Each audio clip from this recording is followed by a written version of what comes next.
Okay, it's 3:30 here in London, so I think we're going to start. Welcome to the first IFPO UK and Ireland webinar of the year. We've had a huge number of people registered to attend this event from both UK, Ireland and internationally, so welcome everyone. Numbers are coming in quite a lot at the moment. Just at the outset, I need to point out this meeting is being recorded and will be available to view online very shortly after the event. IFPO is a global membership organisation, and we're delighted to welcome our Chief Strategy Officer, Chuck Andrews, who is joining us from Texas today. Chuck. Mike, great to be here. Good morning, good afternoon, and good evening, as the case may be for you around the world. And welcome to the IFPO UK Ireland webinar series. I'm Chuck Andrews, the Chief Strategy Officer for IFPO, based here in the United States. As Mike said, I'm located in Texas.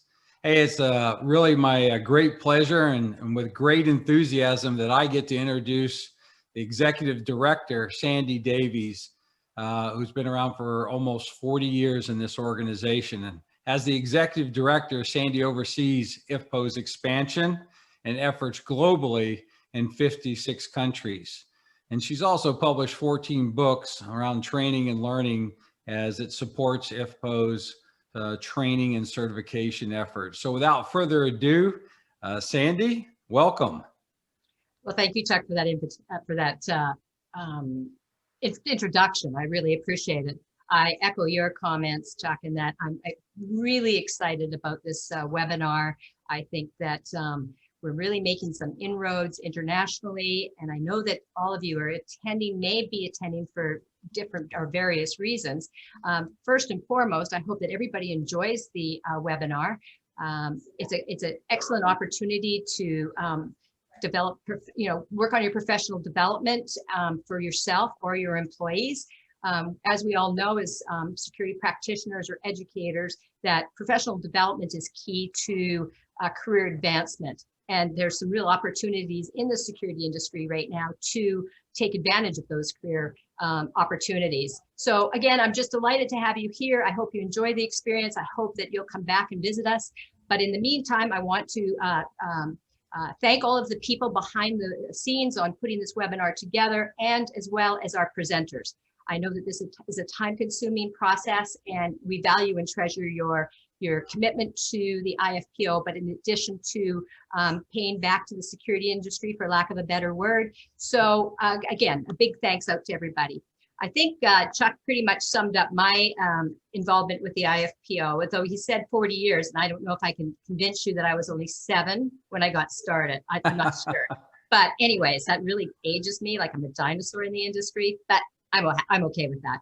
So a little briefing on the IFPO. It started in 1988 in Calgary, Canada, and that's where I originally started with the organization. I'm a co-founder of the IFPO. And about in 1992, you probably just heard the about, you can get my Canadian accent. So I moved the organization to the Eastern Seaboard of the United States because it seemed to me that there was a lot more opportunities in the United States. We were doing a lot of business in the Caribbean and Mexico. And when there's 10 feet of snow on the ground, I just have to chuckle and say, I'm so glad I'm in Naples, Florida. That's where our headquarters is. And there's not a cloud in the sky today. It's going to be like 80 degrees. So I'm loving life. So the IFPO started off very slow. It was like, we get applications through the mail and it would take forever to process things. I mean, we've really made some major milestones in terms of delivering programs and membership. So we're very excited about what the future holds for the IFPO. We're currently in 56 countries, as Chuck, I think, mentioned. Example would be Africa, Europe, the UK, of course, Ireland, South America. Actually, one of the biggest international influence currently is the Middle East. They seem to be very excited about educational opportunities, and one of our largest clients is Saudi Aramco, that's based, of course, in the kingdom, and they have 6,000 employees. So they're taking their security officer training very seriously. They do a combination of blended learning through online platforms as well as classroom training. So there's lots of flexibility in ways that you can use the IFPO programs, and Mike and his team in the UK can assist you in what your end result is that you're looking for. So I'm sure Mike and myself and Chuck, we all are here to help you. And the international growth is really what our strategic plan is focusing on, because of the ability now to work remotely and to deliver programs remotely through online program platforms. Our biggest area of expansion is international. So we're very excited about that. We're very excited about what's going on in the UK and Ireland. As you all know, our industry has changed significantly just since the pandemic, but over the last 5 years, even 10 years. And I just want to announce that the IFPO has launched a very special project. And what we're doing, which hasn't been done in decades, and that is to launch a research project based on the roles and responsibilities of officers in the 21st century. As you all know, and probably experienced, there's been some major trends, major new subject matters that have to be introduced into the curriculum of all of our programs. We're kicking off this research project very shortly, so please stay tuned. It's going to be groundbreaking. We're very excited about it because finally we'll have a better picture of what the complexities are of security officers. So then we can produce even more relevant educational programs. So it's been a lifelong dream of me to put this research project on the plate, and I can proudly say that it's going to happen. The last one was done in 1986 by the Hallcrest report, and all I can say about that one is there was a lot of sideburns and bell bottoms. So, I'm not going to take up any more of your time with my jibber jabber, because I know that Mike has a great lineup of presenters, and they're going to deliver to you to utilize yourself or to share with others. And please, I encourage you to share it with others. Thank you for attending. I hope it's an enjoyable educational experience for you. And thank you again to everybody involved. And back to you, Mike. Andy, thank you very much, and thank you, Chuck. Just the outline first of all. We have had some questions sent in by attendees already, but if you have questions, please put them in the chat and we will try to get to as many of them as possible. Please get the questions in early. To start with, as is often the format with these things, I'm going to ask the panelists to introduce themselves and then make a brief opening statement. So, first of all, we're going to go over to Darren. Darren, do you want to say hi and tell everyone who you are? Well, good afternoon. I'm Darren Chalmers-Stevens. I'm an IFPO Advisory Board member and also the Managing Director of Critical Arc Safe Zone, the award-winning safety and security solution. I'm very passionate about training and the next generation of security officer, having come through the career myself and progressed into the sector. So I'm looking to share some of my insights of the last 20-odd years in the sector with you this afternoon. So thanks, Mike. Back to you.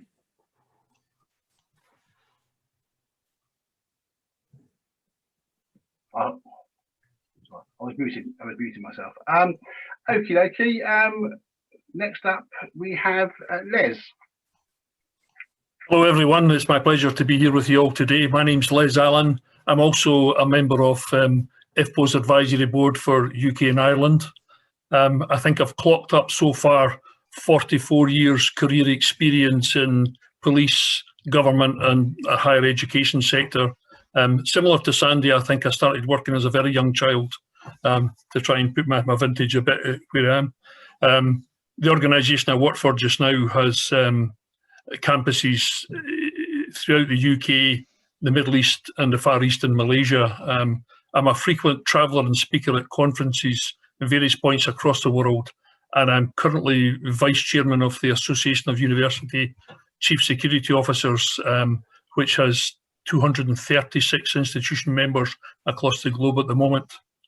I think I feel that I spend a large part of my working life either in interviews or on interview panels or selecting people for interview. Hence my presentation today is based around some basic information for people who are looking for a career within security or to change their job. It's aimed at frontline security officers, and I am very much aware that many of you today are managers in various positions, and I would encourage you to use the recording of these presentations for your own staff back in the day when the seminar's over. Thank you. Thanks, Les. Yolanda. Hi, good afternoon, everybody. I'm very proud to be with such a wonderful team of panelists and colleagues who I sit also with on the IFPO advisory board for the UK. Look, I don't profess to have as many years in the industry as our Les does, but I'm racking up a good 10 with a police background. I'm a member of ACIS. I sit now on a steering committee for Women in Physical Security. And I'm here today to discuss women's role in security and how we can try to readdress the balance and have more diversity in frontline security roles. So if you have a question or any ideas or suggestions around things that are working in your world, then please use this as an opportunity to discuss. Thank you. Yolanda, thank you very much. And Gary. Hi everybody, my name is Gary Bergen. I currently work as a commercial manager and a security consultant with Manguard Plus in Dublin in Ireland. I have over 20 years corporate security management experience, and I've previously managed the security function and departments of some of the major blue chip and governmental and international companies. I have a master's degree in security management, and I'm currently at thesis stage of a professional doctorate with the University of Portsmouth, research and training syllabus design. I'm a fellow of both the Security Institute in the UK and the Institute of Strategic Risk Management, and I'm also on the Security Advisory Board of IFPO and a Certified Protection Officer with IFPO. I currently serve as the Director of the Security Institute of Ireland and have done now for 10 years, and I'm just entering my second term as Vice Chair of the ACIS Ireland chapter. I have a major passion within the industry for training and upskilling of security staff. Gary, thanks very much. So let's kick it off really with back to Darren with your opening presentation. Thanks, Mike. Okay, I'm just going to transition the slide. I guess per my introduction, I'm Darren Chalmers-Stevens, and I guess like many of you on the call, I fell into a career in security. It wasn't my plan. I first started my journey in security back in 2000, meaning this year will be my 21st year in the industry. I was a security officer at the bank, progressed through that over the years, and I've witnessed tremendous change on a personal level, starting as a security officer, progressing through to a supervisor, and then on to a manager, before switching out to becoming a consultant and then transitioning to, some would say, the dark side, which is the manufacturing industry, supporting the sector with technology. Throughout my time, I've served in the public and private sector alike. I've operated in over 80 countries, some of which have been hostile, others of which non-hostile, which has given me quite a unique perspective on the role of a global security officer and the different traits and challenges that he and she faces.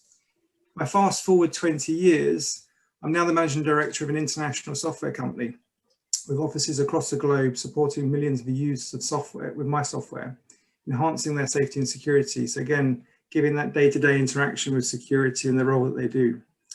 For those of you wondering how I fell into the sector, it's quite an unusual story in that I started my career as a fully qualified chef, and I was a freak occurrence that led me into life in security. I was a successful head chef at a restaurant. One morning I turned up to work and the windows and the doors were boarded up. After inquiring what happened, the manager of the establishment had been funneling money out of the business and it went bankrupt. I needed a job and I needed one fast, and that was my entry into security. In preparation for today's webinar, I've been reflecting quite considerably on the traditional role of an officer. This included aspects of the role that are still current today and some that are not. They've included providing that vital role of being a deterrent to would-be opportunists, reassuring your community of their safety, providing medical intervention and emergency response, ensuring egress and access and egress, providing that camera operator out of past the VHS tape changer, which is obviously now transitioned to digital, providing that daily occurrence bookkeeper record. And for many, the role also encompassed, and still does in some cases, non-security duties such as post-room, logistics, janitorial. And to me, that demonstrates the perceived low value of the role by some of this critical function, and that needs to change. If we fast forward 20 years, the best analogy I could think of in preparation for today's presentation was the role of a security officer similar to that of a Swiss Army knife. An officer now needs a whole range of skills and tools to be able to do their job, to actually respond to the challenges and the diversity of the workplace he or she may be facing. Traditional duties I've outlined in my previous slides still exist. However, the role today is broader than ever before. It now encompasses safety, security, well-being, emergency management as core deliverables. This has led to a lot of additional responsibilities that include providing mental health support to an ever-increasing demand, as often the only 24/7 department is security. Ensuring you stay relevant and position security is also a challenge, making sure people don't just see you as an insurance requirement. And how do you market your department? How do you market your value is a big challenge. Technology is changing all the time. It's evolving with new systems being introduced, often being dumped into the security officer's lap. How do we make sure that individual is trained, effective with that use of technology? And actually, technology is not just being added for the sake of technology, it can become a force multiplier. And we've got a global workforce that brings new challenges associated to things like language, culture, travel. All of those are challenges that we hadn't previously had to face and bring new challenges to your organization. Particularly when you've got things like fire evacuations, how do you communicate in multiple languages? How do you make sure when under crisis, people can think and act rationally and be given instructions in maybe their native language? Due in part to the recent events, that the role of a security officer is now finally starting to be given the recognition I believe it deserves as a frontline essential worker that's been supporting their communities with staying safe through COVID. And hopefully that will extend beyond the pandemic. So in reflection from me, the only constant I've witnessed over the last 20 years has been change. What's expected of a role of the security officer has morphed tremendously. The challenges we've faced and navigated together have been extreme. They've included geopolitical, increased terrorism, the banking crisis, and now COVID-19, to name but a few. Increasingly, we now have a global connected workforce that we protect who travel extensively. That results in an increased duty of care extending beyond the boundaries of buildings and campuses. Unfortunately, investment in training has lagged behind, leaving some underprepared. As a result, training is essential to support you with fulfilling your role and getting the best outcomes. And that is why I'm so passionate, and that's why I'm also on the board of IFPO's advisory, the UK and Ireland team, to try and work and deliver some of those initiatives. At that point, I'm handing back to Mike. So thank you for your time and listening to me this afternoon. Thank you. Some interesting points there, and it does dovetail quite nicely into Les, who's going to talk largely about the career progression development opportunities. Les.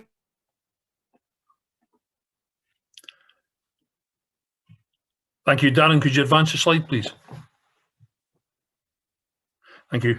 As I indicated in my introduction, what I'm going to speak about is geared towards frontline officers, and particularly those who are looking to enhance their career a bit or change their job and whatnot.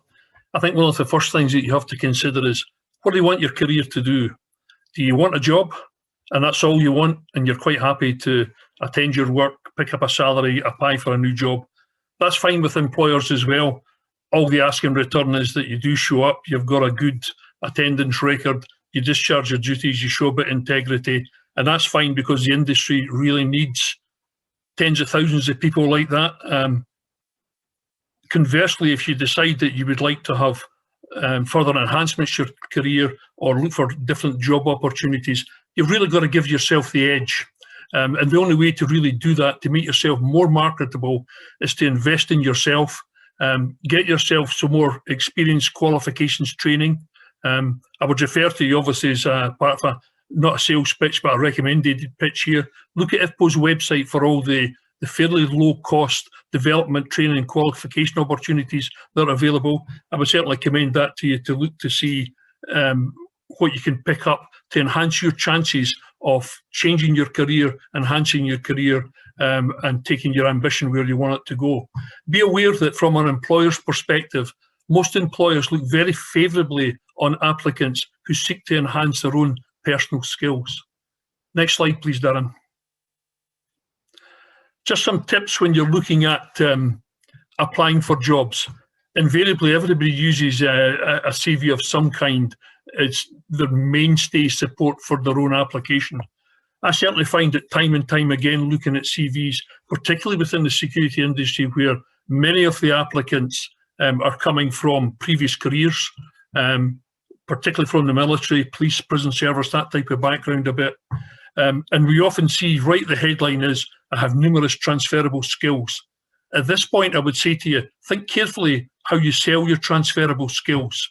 For instance, if you've been in the military and you're an expert sniper and you can shoot the fly off someone's nose at 2,000 meters, that's not particularly transferable into civvy street security circumstances per se, unless you're going to be in close protection or something like that. But that type of skill, you'd be better advanced that to say that is transferable because you're used to using technology and your skills within using technology are transferable to high-tech security environments within the private security sector. So always keep that in mind what you're looking to do. It's an easy adaptation to make, to think carefully about what your transferable skills are and match them to the job description. Your potential employer would look far more favourably and give you a better opportunity for an interview as part of the process if you coach your own transferable skills and quantify and qualify how they would fit into the job. Next slide, please, Darren. One thing to remember absolutely as well, for most security jobs across the world at the moment, there's a dearth of people who are applying for them. I know just now in my own organisation, I've got several vacancies for officers and we're currently recruiting. And on average, for every vacancy that I have, we tip out around 150 to 200 applicants. So if you look at the selection panel, it's going to choose who's going to be interviewed. If everyone attaches a 6, 8 or 10-page CV, it's an almost impossible task for that potential employer to go through these to arrive at a shortlist. What's far better to put in is a brief CV explaining what your career history is. It doesn't have to be truly expanded, but what's far more important is to put in a covering letter which explains your skills. Briefly again, keep it to around 1 A4 sheet at the maximum, so that whoever's selecting the shortlist for the panel has an opportunity to select and put you into the next list of possibles for interview. I know that many times when my own organisation and others that I sit in interview panels for, where there's lengthy paperwork for people, you just don't have time to do it. And often we'll reject people that only attach a lengthy CV. You have far more opportunity to get onto the next part of the selection and get an interview if you've got a short statement that particularly matches what you can do for the job. Take time to read the job description, and it won't take you long to realise that there's many things you can do that would fit into that. So customise it in that way directly to it, to make sure that your skills are adapted to the interview process to get you in front of the interview. That's the really hard part. Once you get in front of the interview, that's going to be up to you how you manage to progress that a bit. Next slide, please, Darren. I'm very conscious we've only got a short time here. Many of you will be very au fait with what I'm going to say next, but mainly the challenges that come up for the interview. If you've got yourself in a situation where you've actually got an interview, you've still got a bit to go to get there, to get yourself in the leading edge and actually win the prize and get the job. For a start, show up on time. If organisations have a vacancy, the people who are going to sit on the vacancy panel will almost invariably all be managers. Their time is precious and they don't have time to waste on someone who for some reason doesn't show up on time. If it transpires you're going to be late because of transport failings that are out with your own control, phone in to whoever the contact is and let them know you've been delayed. They will take account of that, but just showing up late and then expecting that we're going to be delighted to see you and throw the job your direction. That could be a mistake to make. Make the effort as well. Security jobs are all going to be invariably uniform jobs or certainly of smart appearance. So make sure you make the effort and don't look as if you've been sleeping on the CTE for 2 nights before you get there. Do some research on the employer. Invariably, a lot of interview panels will have an HR representative on that. And a common question from HR participants on interview panels is certainly to ask what research you've done on the employer. So kind of catch-all question, just to see if you've been interested enough in your potential employment to do some research. See what you can find out about the organisation you're applying for. Give them some feedback on what you think of it. Answer honestly as well when you're asked questions. Don't prevaricate around it. If you don't know the answer, just say that.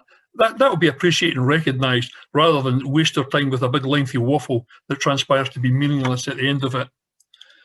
It's almost invariable as well that within interview situations, there will be a scenario type thing presented to you, or you'll be asked, which is a common one, to describe a time where you dealt with a challenging situation and how you resolved it. So at least have one in the back of your head ready for that, so that you've got some kind of feedback to make sure that your performance in interview is prepared and you're there to deliver your own intentions, to sell yourself to them.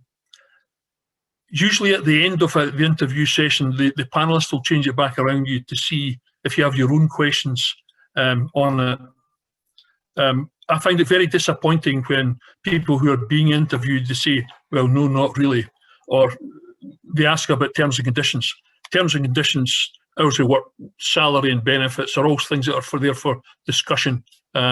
Should you be offered the job? What you need to be able to do is say, you know, things like what are the development opportunities with this organisation? What's your expectations of me? What's the promotion prospects of it?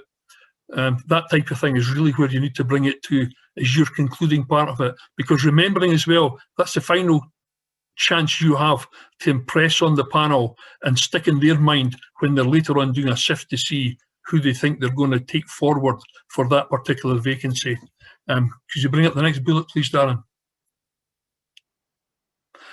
Next part, because that's my presentation over, is one thing that really strikes me significantly within the security industry is, although there can be a fair amount of diversity right across the boards in the industry, there is a distinct lack of female officers come forward.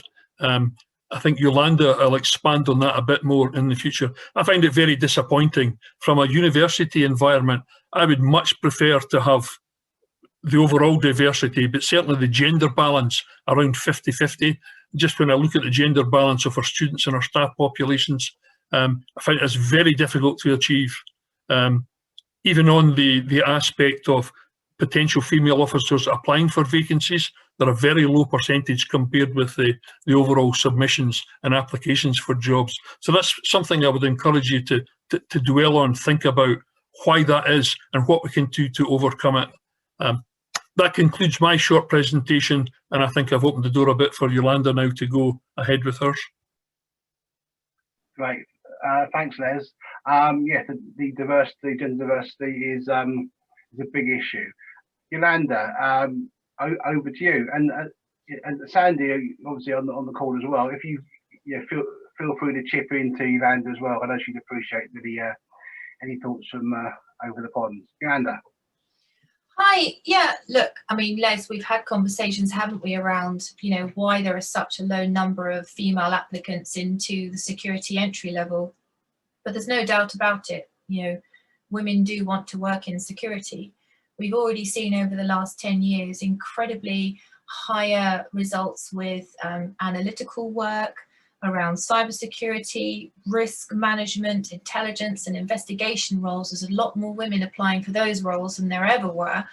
And maybe the 9 to 5 hours are more suitable for the kinds of needs that women have when they're running families. But why do women want to work in security? I guess really like anybody else. It's reliable work, it's rewarding work, it's holding a position of responsibility, reliable hours, reliable pay.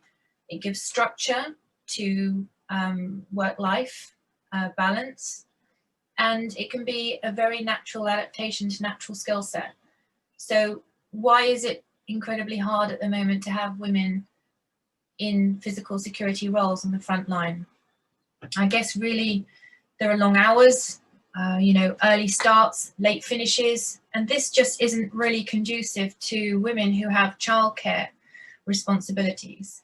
So in all of the conversations I've had with people and all of the people that I've met that really do want to advocate for more women and more diversity in general in security, it's always been, how can we do it? So I'm open to have any questions around any solutions that have been tried and tested, and especially anything that has worked.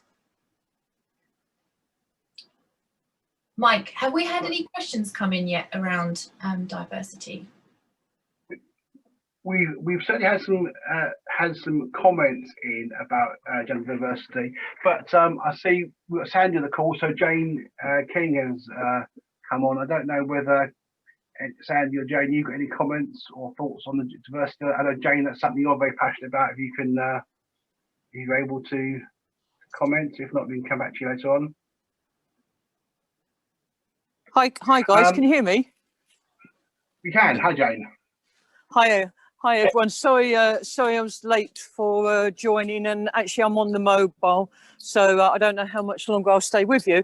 But yeah, so fantastic opening from Yolanda, and completely concur with everything that she was saying. And actually, as she was talking, I was thinking, you know, what can we do with diversity? So it is about, you know, the female population.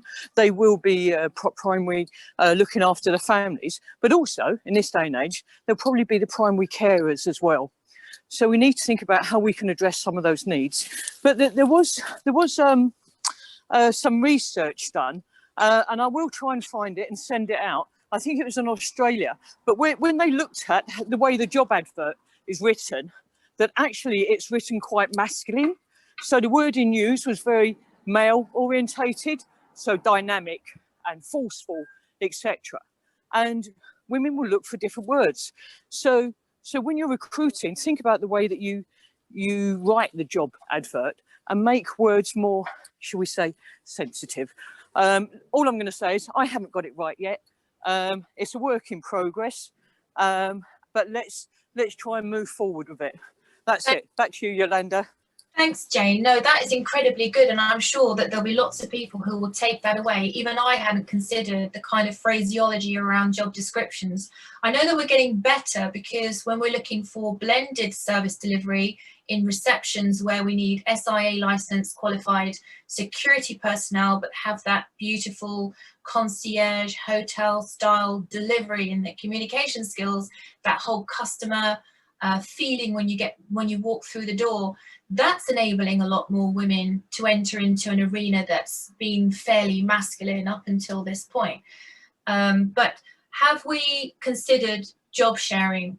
I'm trying to introduce that at the moment where I'm currently working. We've had one security officer who's just asked for some time off to go and study, which leaves 2 of his shifts every week available. So this is an ideal opportunity for us to think, okay, why don't we get someone to share his shift, and that way, you know, they can do those hours and then they can allocate other areas in their life that are important to them. But also, I think when women were introduced into the workplace back in the 20th century, last century, this was because flexi time and flexible working hours became really important and key in normal commercial and corporate working practices. So maybe we should be looking at flexi time opportunities within security, but it's a challenge. Those shifts are very structured and it's very rigid.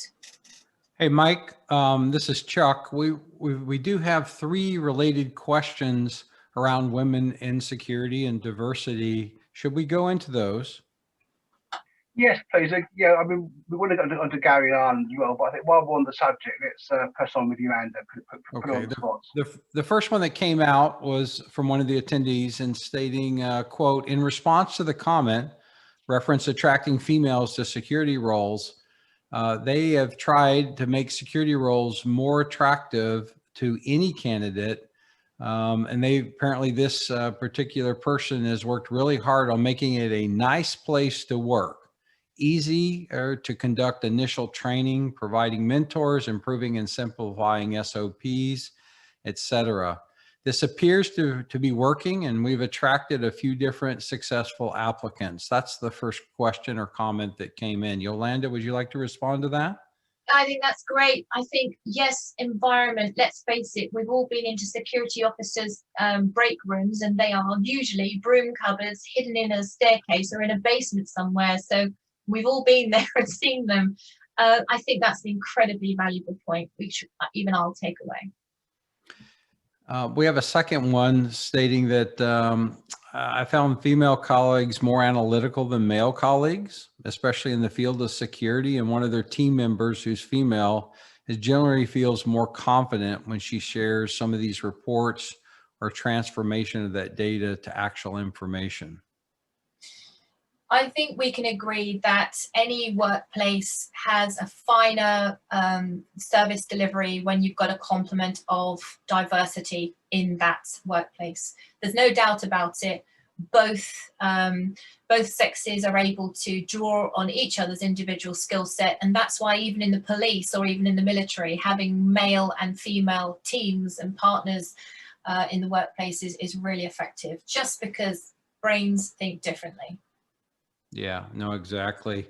There's one of the attendees stated that they had actually done their dissertation on increasing female participation in healthcare security, particularly. He said there's such a wide range of factors involved, from shift length to visibility, competition from other sectors with lower risk, and many security websites have no photos of female security. Job descriptions and job specs are all written by or really kind of targeted for male recruits. Very interesting comment. Yeah, I think as recruiters, we've all got to now start to think about who we really want to attract. And going back to the comment that I had with Les, you know, even though only 4 women applied for a particular role, their CVs may not even be up to the standard we would expect, but I would still invite them in anyway. I'd have a conversation with them. I'd assess some suitability, some matching skill sets, and maybe if the CV isn't right, organizations like IFPO are very good because we could offer support in how to make a CV look better. I would invite anybody to approach us who's struggling to get into this sector, finding those glass walls and doors everywhere, because just join a network. Go onto LinkedIn, look at other associated groups, get talking to people, approach us, knock on the door. We're here to help. Right. Chuck, Les has got a point to make, I think. There's only Les. Yes, just very briefly to go back to the start of this particular session and to reflect on something that Jane said. I was very conscious that when we were failing in recruitment, particularly of female applicants, so we changed our whole approach to our advertisements and the job spec and whatnot, and taking away from the traditional sort of watch, guard and patrol type ethos, so that we didn't give the impression that's all that the job entails. We focus far more on softer skills, safeguarding approach, customer care, all that type of thing, and that did improve the number of applicants that we got. It didn't necessarily improve the quality of applicants, but it certainly did improve the number of applicants. And invariably, we always try to, if someone is even close to what we're looking for, we will interview everyone. You will appreciate that some applications that come in are just hopeless, and you'd never interview in any time. But within higher education sector in the UK, the sector average for female officers in university and college security services sits around 11%. We were in that position around 4 years ago, and when we restructured our approach to it, we now sit around 31, 32% of our current complement. As I said earlier, I would like it to be 50%, but I think we're doing quite well in it. I think that comes down to changing our approach and how we advertise it, and we advertise the need for soft skills rather than just frontline guard type skills. Thank you. Les, thanks for that. I think let's try and come back to this maybe at the end, but recently, largely through demand from members, we've expanded IFPO UK to being IFPO UK and Ireland, and we're delighted to have Gary Bergen on the call, who is leading the charge for us over in the Republic. Gary. Hi, Mike. Look, the reason I was drawn to IFPO initially was purely from a business and training perspective, as of a huge passion for training. But from a business perspective, there's been a significant rise in the amount of data centers being built in Ireland, which is rising and will continue to rise over the next few years. These centres are primarily operated by multinationals or global corporations, and Dublin in the last few years has effectively become a data hub in Ireland. As there's so many security qualifications in the industry now at senior management levels, such as ACES CPP, CISM, master's degrees, and even doctorates. As a senior manager at Vanguard, we were looking for a qualification or a group of qualifications that were aimed at security officer level, so we could bridge that knowledge gap between entry-level security officers and the security supervisor and management level. And these qualifications had to be recognised, like the ACES CPP, PSP, or PCI, by our international counterparts, as I felt there was a lack of understanding from their perspective on QQI or FETAC standards or BTEC standards internationally, and we wanted to give them something that they know that they could benchmark from. We're all aware that globally the ACES CPP accreditation is seen as the gold standard for security. So from this, we wanted a progressive route for security officers to follow, and we found that with the IFPO. If you look at entry-level security in Ireland, they hold a QQI or FETAC level 4 qualification in basic guarding. The next logical step in my mind is for that officer to complete the CPO or the Certified Protection Officer qualification, and from there they could complete the CSSM, which is the Certified Supervisor and Security Manager qualification, which would leave that officer qualified to at least senior supervisor or security management level. From that position, they'd be able to start the ACES programs then, such as the CPP, the PCI, and the PSP courses, and then on to masters, doctorates, and degrees, masters, and doctorates if they wish. We have the highest amount of CPP qualified people in Europe. And I see the IFPO courses as a stepping stone to achieving these standards, which I said is the gold standard in security, specifically from a US perspective. The majority of data center companies are based in Ireland. That's why the CPP qualification is seen as a prerequisite for many of those senior security positions within that sector of the industry. What I have found is the beauty of the IFPO courses is that they follow the same format as the ACES examinations of those multiple choice questions. And obviously the questions get harder with each exam, which requires higher levels of engagement and study from the students. It's also worth mentioning that the IFPO has recently signed a memorandum of understanding with the ACES Ireland chapter. And I see this as a positive step for those aspiring security officers and supervisors to progress their careers within the industry. And that's what we can provide now in the industry, is a progressive career and not a job, like Les said earlier. Thanks, Gary. I want to go to a couple of questions, but just obviously you're very involved with security professionally in Ireland. What I think you've outlined it partly anyway, but what is the gap that IFPO could fill there? Because it's a crowded marketplace, but there's a space for IFPO in Ireland. Absolutely, there's a space for it, because there's nothing between security officer and senior manager, and that's what I'm looking to bridge, that gap between security officer to bring them up to lead guard, team leader, supervisor, and on to manager. And I mean, as I said earlier, Dublin is now the hub for data centers and GSOCs. For example, in 2020, Dublin took over from Paris to join Frankfurt, London, and Amsterdam as the top 4 cities in providing data centers in Europe. By 2025, 4.5 billion of data centers will be built in Dublin, in Ireland, which will require qualified security professionals to protect them. I mean, why not IFPO? I feel that the security personnel need to be better educated to meet the needs and educational requirements of these international companies. Along with ACES qualifications, the IFPO qualifications are highly regarded by these US multinationals, along with the ACES, and it shows an appetite for learning. The incremental levels of difficulty will ultimately prepare the upcoming students to take those ACES courses third level courses if they wish, and bridge those gaps and get these senior level jobs. The IFPO provides security personnel with the ability to take charge of their own career. These courses help them to enhance their skill set and build better resumes through continuous personal development, which I believe is a personal responsibility. It's not down to your employer. It actually rests with you. We hope in Ireland that, and in the UK chapter, that the numbers increase, and then we'll develop mentor programs for up and coming industry professionals. I mean, I currently mentor several people in the industry, and to be honest, I wouldn't be here today if it wasn't for people who mentored me and still do. In a community-driven organisation like IFPO, you have access to that already established support system of experienced people who are motivated to get things done. I mean, your battle is half won. You have a captive audience of people who can and they want to help you and support you. I feel that being part of a professional security organisation like IFPO gives you an excellent opportunity to enhance your professional security network within your industry so that you can keep tabs on what's happening. And you never know, you might even meet your new employer.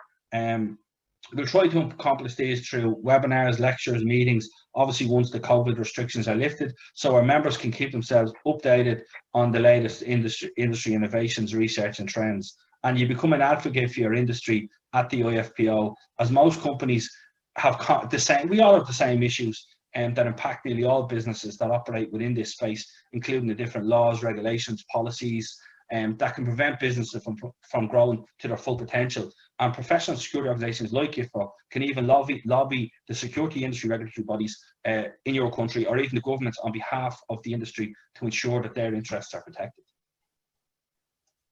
Right, Gary, thanks very much indeed. There was one quick question that I just wanted to answer, because it was a quick answer. Someone asked about skills-based CVs as opposed to sort of the chronological ones. I think the answer is a blend of the two. People still expect to see a traditional CV, resume, whatever you call it. But what I'm doing now is having people do a mix of things. So skills highlighted, but also by time served as well. Okay. Another thing that we're I think, to be honest, Mike, it's if you can demonstrate competence through your CV, and I mean, the only way you can demonstrate competence is through experience and qualifications. That's how you demonstrate competence. And obviously answering those questions that Les brought up, what did you do in this situation? How would you do it in this situation? Yeah, absolutely. One other thing that IFPO is, particularly in the UK and Ireland, are going to be championing, and it will be championing very much, is the issue of mental health and well-being. And we've all seen the death rate amongst security officers, particularly male security officers, through COVID. And it's disproportionately high, one of the highest rates. Thoughts about what we can do to support officers, both physically and through their mental health, their well-being? Anyone want to any thoughts on that? I mean, I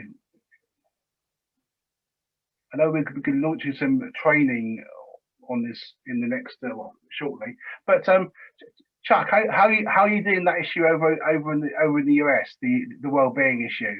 Well, listen, Mike, we're not doing it as well as the UK and Ireland and Europe, right? In terms of promoting mental health awareness and training and exposure to the topic. I know IFPO UK Ireland has done some great exposure, right, here in the last couple of months in trying to promote this. And the more we talk about it, the more we share and the more transparent we are about this ongoing struggle, the better we'll be for it as an industry. Look, suicide rate is very high in the law enforcement industry in the United States, more than officers that are actually killed, right? So this is a real concern, and I'm glad that we're addressing this IFPO globally, but great emphasis and great work that you and your board have done on promoting this, and we'll continue to promote it. I think we've got some training and awareness that's going to be coming out on this as well. Correct, Mike? Absolutely, that's sort of a work in progress, but watch this space. And I wonder, another question which sort of different, that perhaps for Darren, how do we feel that the role of technology is going to affect the role of the rise in technology is going to affect the role of security officers over the next few years?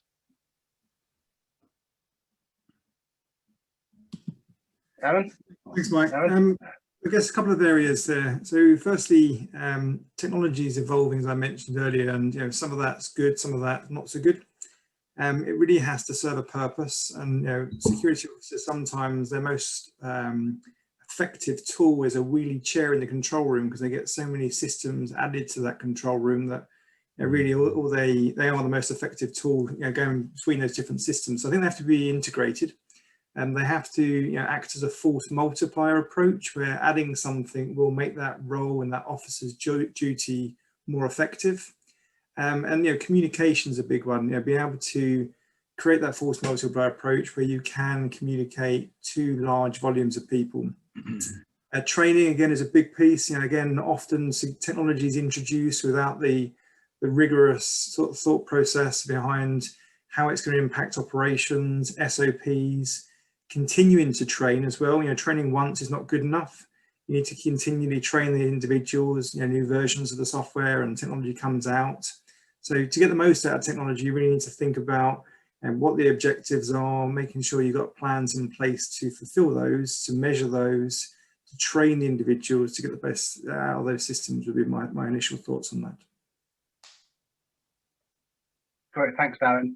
And just, one that we'll keep an eye on the chat, but there's been great comments in the chat. Felin Rowe is going to put a link in the chat in a moment. We've been working with Felin promoting this event and his event tomorrow.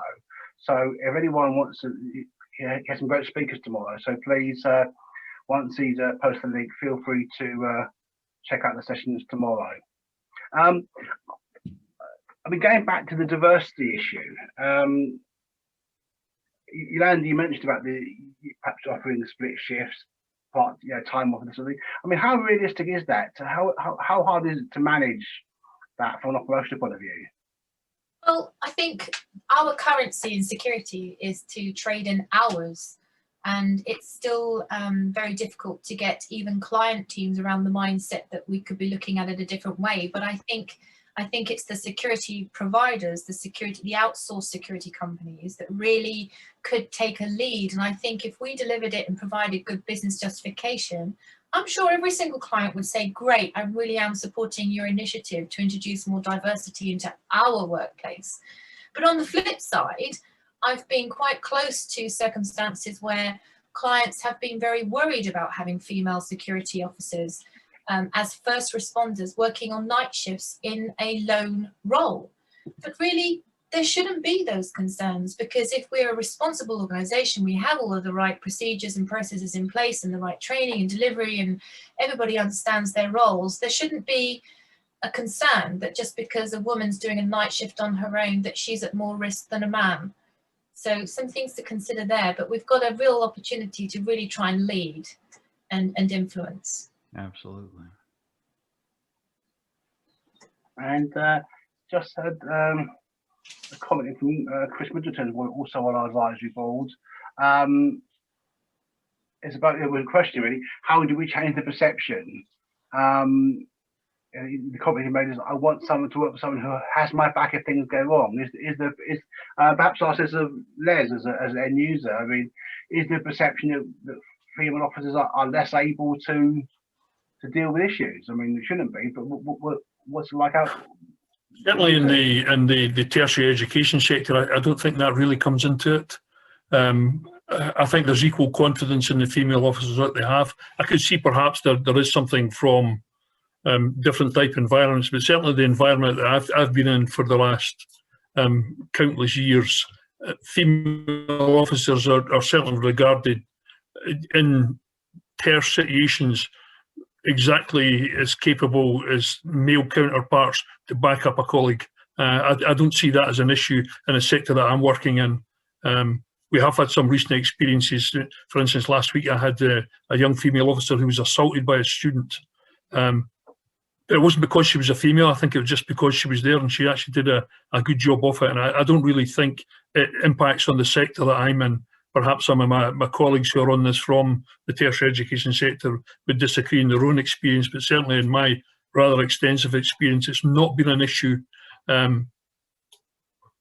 currently. I would say that has been an issue in my previous career when I was a police officer, but we're going back a long time now when I was a police officer, and that certainly was a very prevalent thing there. But from personal experience, even going back, you know, far back in the day when I was a police officer, I found the female officers that were there, I would have rather had some of them with me than some of my male colleagues that I worked with at some of the police stations I was at. Yep. I don't really take that there. Okay. Thanks, Les. We're not going to get to all the questions, unfortunately, but one I think is sort of cuts across most things. Security is moving and has moved from something that's purely operational to something that's more strategic, and the officers obviously have to be part of that. Any thoughts about how an officer, a frontline officer, supervisor can take a more strategy-based approach to this rather than being purely reactive? Anyone want to sort of, anyone thoughts on there and how you're doing things? Jumping in, Gary, yeah, please, David. Yeah, go on. I think on this one, we've seen there's different personalities obviously in the sector. Some that are obviously wishing to fulfil their job, as Les mentioned earlier on, and go home at the end of the day, and others that are looking at opportunities for raising the profile of their department, to raise the value of their department. And those are the ones we see are out there proactively initiating conversations with other departments, looking at collaborative services, looking at shared services, especially around things like health, safety and well-being. Traditionally they're three siloed departments. Now potentially those functions coming together or collaborating together gets better outcomes, so that if someone is requiring, for example, mental health support, there is a joined up approach of the way the business approaches supporting, signposting, communicating, so that they don't get conflicting messages across the business. So I think that's one area. And I think other parts is really, again, during COVID, we've seen security officers working strategically with the business, assessing how they can support the continuity of business. How do they support critical activities? So if you look at the education sector that Les is in, we've had things like laboratories have had to stay open during this period. So security have been frontline supporting keeping campuses open. I'm sure that replicates across into other sectors as well. So those would be my initial thoughts. I'm sure other people on the panel would have others. Thanks, Darren. We've literally got a couple of minutes left and we want to finish on time. Just to conclude, Sandy, Chuck, do you have anything you want to say from a sort of a global perspective, or from the HQ? Sandy, please. You're muted. You're muted. The nefarious mute button. Is she still there? I don't see. Yes, I am. I was just having troubles figuring out where the button was to unmute myself. So I said I deflect that to you, Chuck, because I think that you have even a better pulse on what's going on globally than I, to a certain extent. So please go ahead. Yeah, Mike, thank you. Just real quick. Listen, the IFPO is on the rise, and as a few of the panelists had to say today, we are closing the gaps between that security management leadership level and the security officer, closing the gap. Gary spoke to that eloquently today. You're going to see much more of that. Very exciting with our research project, unprecedented. It's going to be worldwide and everybody's going to benefit. So for, to Sandy's point, the Hallcrest report and the CRIS reports, we're talking 40, 50 years ago.